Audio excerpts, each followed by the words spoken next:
أعوذ بالله من الشيطان الرجيم. بسم الله الرحمن الرحيم.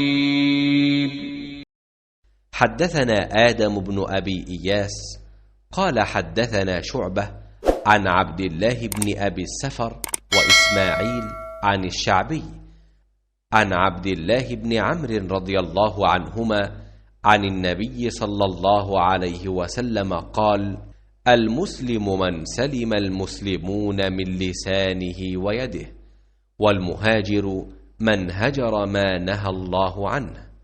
وقال أبو عبد الله وقال أبو معاوية: حدثنا داود عن عامر قال: سمعت عبد الله بن عمرو عن النبي صلى الله عليه وسلم. وقال عبد الأعلى عن داود عن عامر عن عبد الله عن النبي صلى الله عليه وسلم.